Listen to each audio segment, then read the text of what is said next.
निम्न प्रणाम, राम राम, राधे राधे। स्वागत है आप सभी का एक बार फिर से शब्दवाणी क्लासेज पर। आज है 19 जून और अपन चर्चा करने वाले हैं 19 जून के महत्वपूर्ण करंट अफेयर्स की। जैसा कि आपको पता है कि लगातार जो करंट अफेयर्स की क्लास है वो अपने जो यूट्यूब चैनल है शब्दवाणी क्लासेज उस पर अपलोड की जा रही है। कुछ ऐसे इंपॉर्टेंट क्वेश्चन जो आपको कहीं नहीं मिलते वो सिर्फ और सिर्फ शब्दवाणी क्लासेज पर मिलेंगे। इसलिए आपने अभी तक अगर शब्दवाणी क्लासेज पर विजिट नहीं किया है तो एक बार शब्दवाणी क्लासेज के यूट्यूब चैनल पर जाइए। उसके जो पिछले वीडियो है उन वीडियो को देखिए, उन क्लास को देखिए और जो यूट्यूब चैनल है उसको सब्सक्राइब भी कीजिए। तो अपन चलते हैं आज 19 जून के अपने महत्वपूर्ण करंट अफेयर्स के 10 क्वेश्चनों के ऊपर। सिर्फ अपन क्वेश्चन ही नहीं पढ़ेंगे, क्वेश्चन के साथ साथ में अपन क्वेश्चन का जो आसपास का क्षेत्र है जहां से प्रश्न आ सकते हैं उनके बारे में भी चर्चा करेंगे। क्योंकि कभी कभार जरूरी नहीं है कि जो अपने प्रश्न दिया है वो हूबहू हो, उसके आसपास का जो क्षेत्र है वहां से छोटे मोटे प्रश्न भी पूछे जा सकते हैं। तो अपन वहां तक भी पहुंच रखने की कोशिश करेंगे। तो चलते हैं आज के अपने पहले क्वेश्चन की तरफ। आज का अपना पहला क्वेश्चन है इंपॉर्टेंट क्वेश्चन। पहला ही क्वेश्चन वेरी वेरी इंपॉर्टेंट है कि टाइम मैगजीन की 2026 की 100 सबसे प्रभावशाली हस्तियों की सूची में जगह पाने वाली एकमात्र भारतीय खिलाड़ी कौन है। जो टाइम मैगजीन ने हाल ही में 2026 की 100 सबसे चर्चित व्यक्ति या प्रभावशाली हस्ती है उनकी सूची जारी की है, तो उसमें जगह पाने वाले एकमात्र भारतीय खिलाड़ी कौन है। एकमात्र भारतीय खिलाड़ी कौन है? स्मृति मंधाना, वैभव सूर्यवंशी, विराट कोहली या दीप्ति शर्मा? बताइए। टाइम मैगजीन की 2026 की 100 सबसे प्रभावशाली हस्तियों की सूची में जगह पाने वाली एकमात्र भारतीय खिलाड़ी कौन है? तो वो जो भारतीय खिलाड़ी है वो महिला भारतीय क्रिकेट टीम है, उसकी कप्तान स्मृति मंधाना है। वैभव सूर्यवंशी नहीं, विराट कोहली भी नहीं और दीप्ति शर्मा भी नहीं। तो याद रखना, स्मृति मंधाना ने 2026 की जो 100 सबसे प्रभावशाली हस्तियों की सूची है उसमें अभी जगह पाई है। देख लीजिए इसमें सूची में प्रमुख भारतीय हस्तियां कौन कौन सी हैं। तो जो सुंदर पिचाई है, सुंदर पिचाई जो टेक्नोलॉजी और आर्टिफिशियल इंटेलिजेंसी के क्षेत्र, आर्टिफिशियल इंटेलिजेंस मतलब एआई के क्षेत्र में उनके नेतृत्व के लिए गूगल के सीईओ को शामिल किया गया है। जो सुंदर पिचाई है इनको शामिल किया गया है, ये भारतीय मूल के हैं।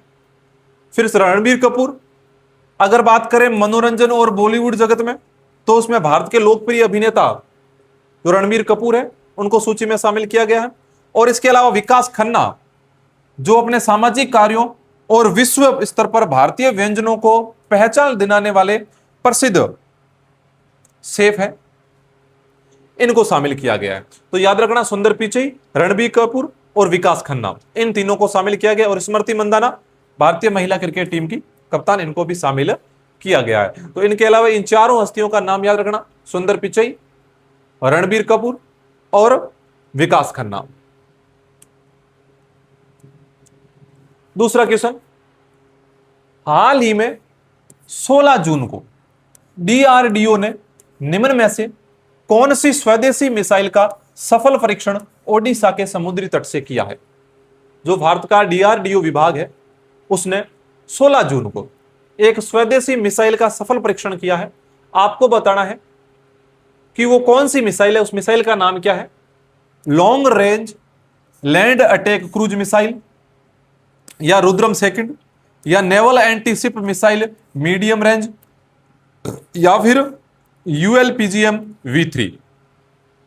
बताओ, हाल ही में डीआरडीओ ने कौन सी मिसाइल का सफल परीक्षण किया है जो स्वदेशी है, खुद के द्वारा बनाई गई है।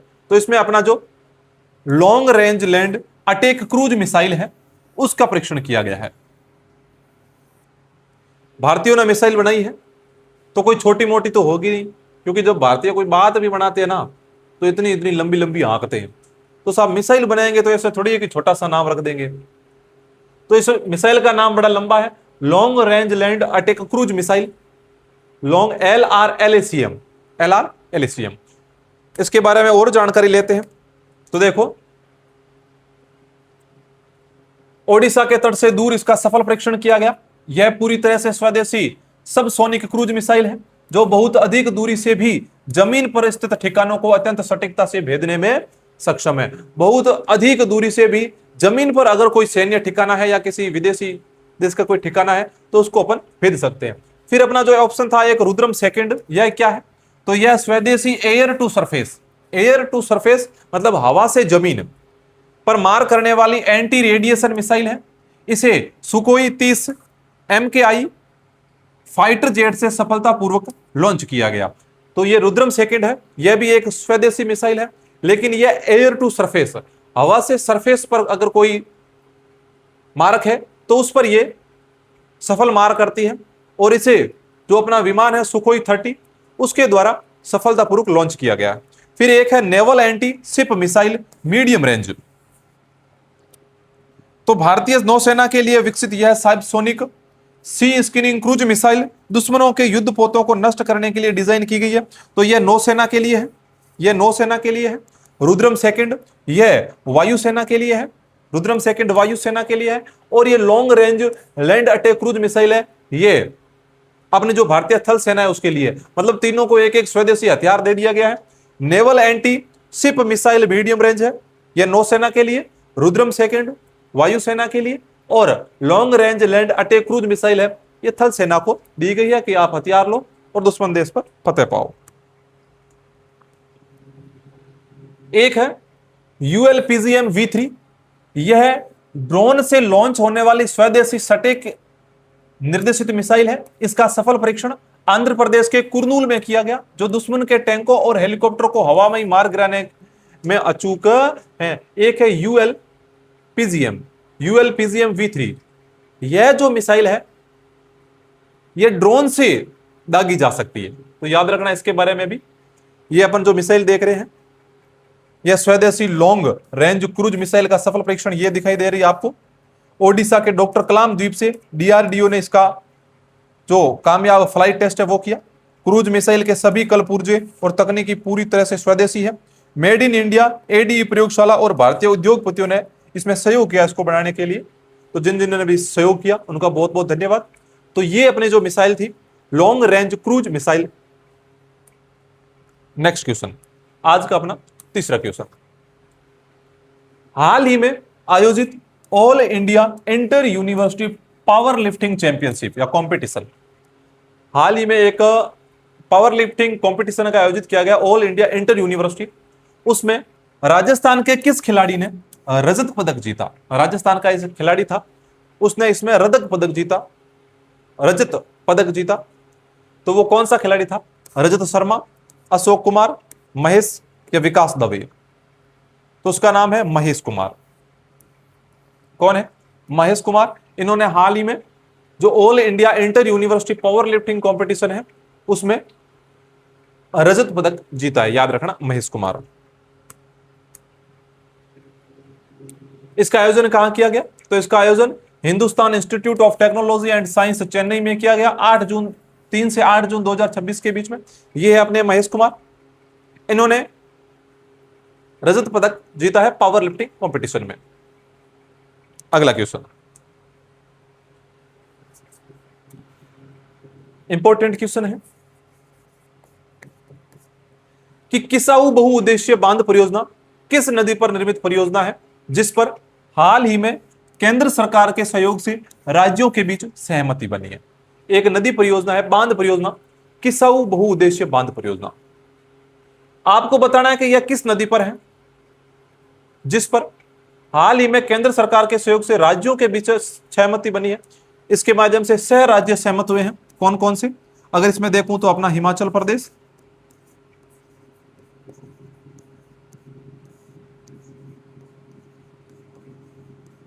हिमाचल प्रदेश, उत्तराखंड,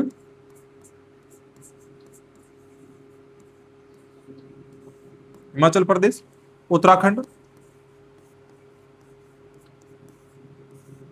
दिल्ली, यूपी, पंजाब,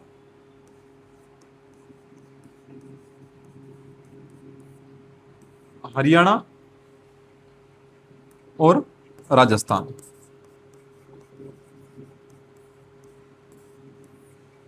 इनके मध्य में सहमति बनी है जिसमें 760 मेगावाट की बिजली उत्पादन,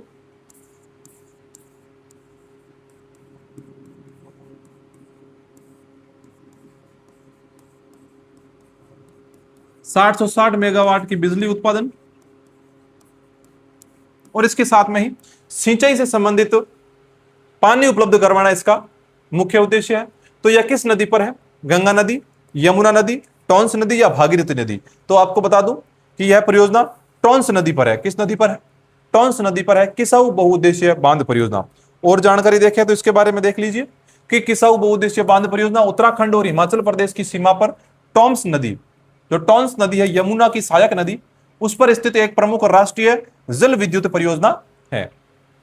कहां पर है बन रही है? उत्तराखंड और हिमाचल प्रदेश की सीमा पर। इसमें 660 मेगावाट बिजली उत्पादन और 6 राज्यों को पानी उपलब्ध करवाने वाली इस परियोजना पर हाल ही में केंद्र सरकार के सहयोग से राज्यों के बीच सहमति बनी है। याद रखना, किसाऊ जो बहुउद्देशीय बांध परियोजना है वो टॉन्स नदी पर बनाई जा रही है। अगला क्वेश्चन, क्वेश्चन नंबर 5वां।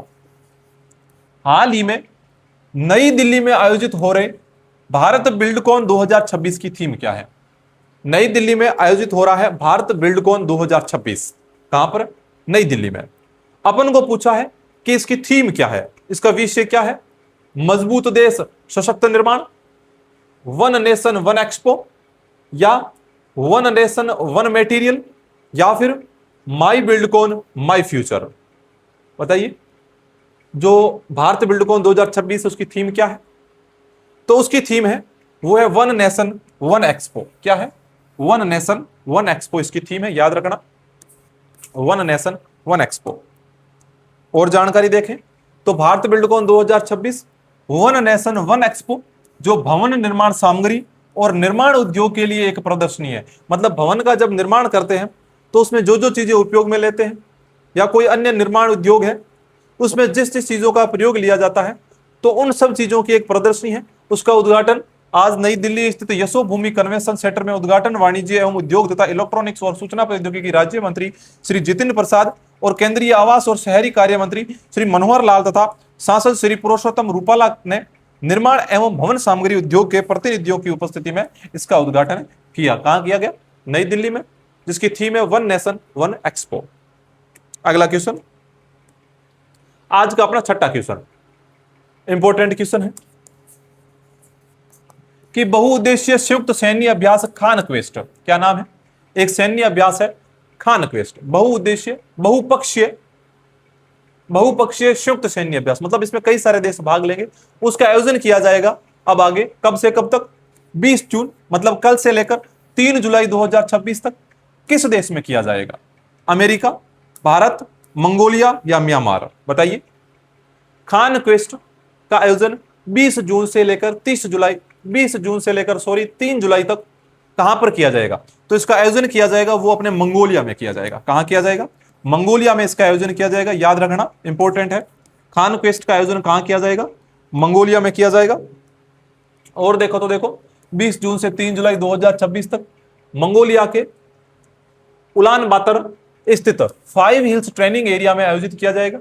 इस अभ्यास में दुनिया भर की सैन्य ताकतें संयुक्त राष्ट्र चार्टर के अध्याय 7 के तहत शांति समर्थन अभियानों में सहयोग और अंतर संचालनता बढ़ाने के लिए एकजुट होंगी।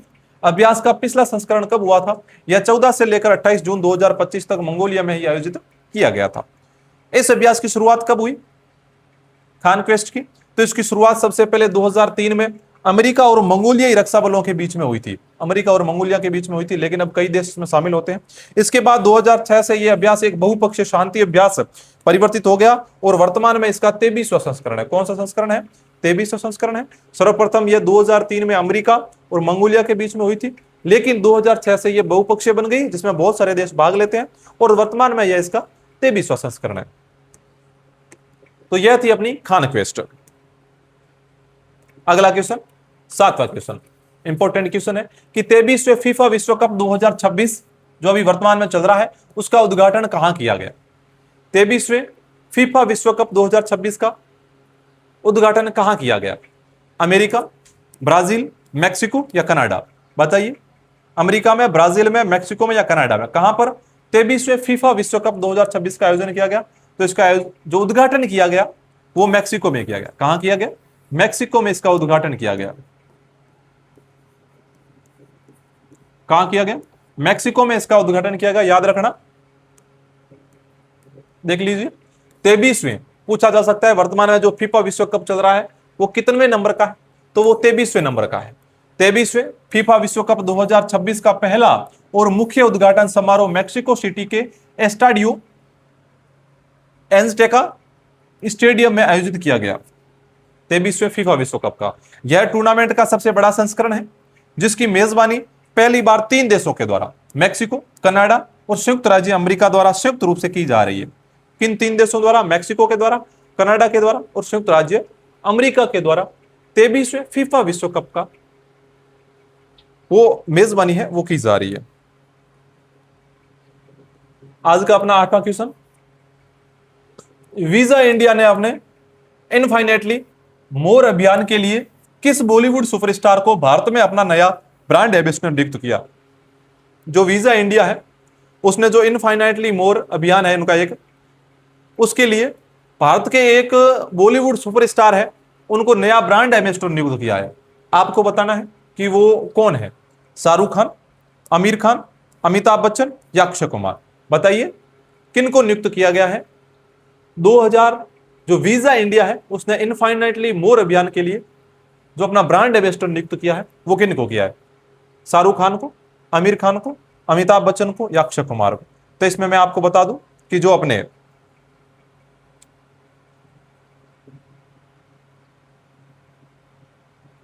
आमिर खान है, आमिर खान को ब्रांड एम्बेसडर नियुक्त किया है वीजा इंडिया ने। आमिर खान ने, आमिर खान को, किसको? आमिर खान को।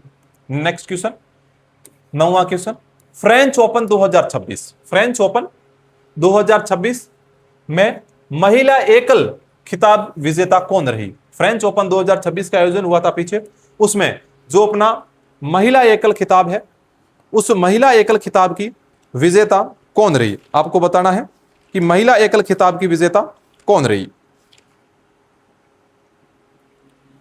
Katrina Siniakova, Katerina Siniakova, Taylor Townsend, Mirra Andreeva या फिर सैमरिन कोटेस्की?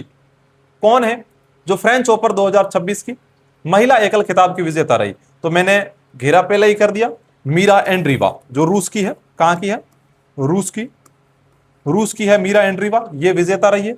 और इसमें महिला एकल की तो ये रही, और अगर बात करें सामूहिक की तो उसमें अपने कैटरीना सियाकोवा और टेलर टाउनसेंड, ये जो सामूहिक जो दो के बीच में प्रतियोगिता होती है उसकी विजेता ये रही, कैटरीना सियाकोवा और टेलर टाउनसेंड। चलते हैं आज के अपने लास्ट क्वेश्चन के बाद। पहले थोड़ी बहुत जानकारी कि 2026 फ्रेंच ओपन के मुख्य विजेता पुरुष एकल के अलेक्जेंडर ज़्वेरेव जर्मनी के थे, याद रखना। जिस प्रकार महिला एकल अपने लिए काफी कारगर साबित हो सकती है, उस प्रकार यह भी प्रश्न पूछा जा सकता है कि पुरुष एकल की विजेता कौन रही? तो अलेक्जेंडर ज़्वेरेव जो जर्मनी के थे। महिला एकल मीरा एंड्रीवा जो रूस की।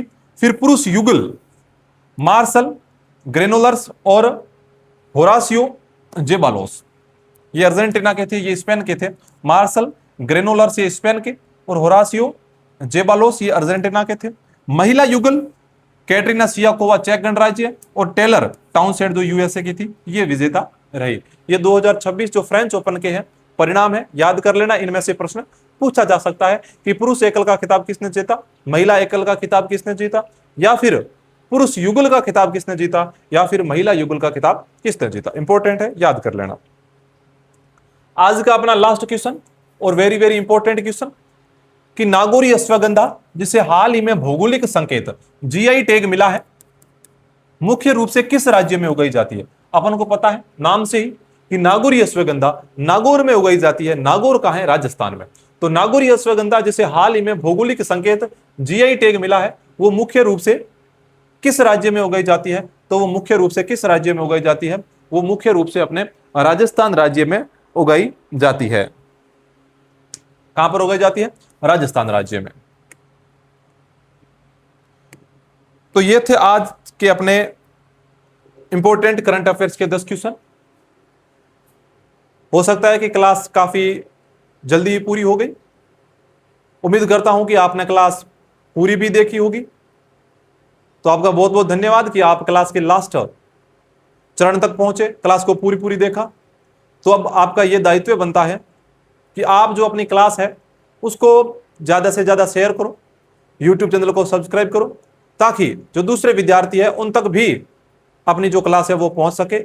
इसी के साथ में आज ही मैंने जो अपने एनसीईआरटी की क्लास 8वीं की जो अपनी क्लास चल रही थी, उसमें जो पहला अध्याय है उसके कुछ इंपॉर्टेंट क्वेश्चन डाले हैं।